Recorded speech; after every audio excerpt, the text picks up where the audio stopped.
I apologize for being tardy in getting to the floor to share this time with you. I seem to be spending an inordinate amount of time trying to explain to my constituents some of the false information that is getting put out there as though the deficit showed up yesterday at our doorstep, unbeknownst to anyone before. Some 8 years ago, we had an estimated $5.6 trillion surplus projected out over the next 10 years.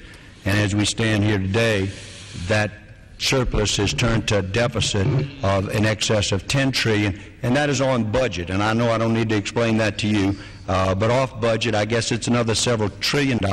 And then if you go and use the accrual form of accounting as businesses do, and people that are in the business world would understand, we're at $56 trillion and growing deficit, not talking about the number of jobs. So if we're out here in an economy, and of course a lot of what I hear from people is there's so much waste in the stimulus bill. The things that were there are a minuscule part that were made to sound like it was a whole package full of wrought with nothing but people's special projects. And as we move to try and remove some of those things and get a viable bill that addresses stimulating the economy, that addresses putting people back to work, that addresses the needs of trying to keep the United States economy from collapsing. Because if we don't do that, I think the irony is that people around the world are looking to the United States while each one of their governments are trying to figure out what it is they need to do to stabilize their economy. They're watching the United States because we're the kingpin.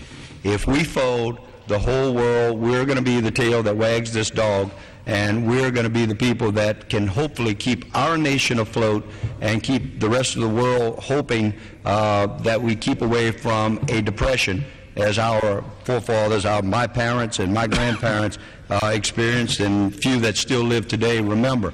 But when we start looking at what has occurred in this nation, the relevant parties that were running the government over the last 8 years, borrowing money, spending money. Right now, the fourth largest item in our budget is the interest on the money that our government has borrowed. And 40% of our debt, I think is the correct amount, is held by foreign countries. We're already leveraged. We're a country that used to be a gross producer of agriculture. We used to be able to hold our own in manufacturing, energy independent. We're none of those anymore.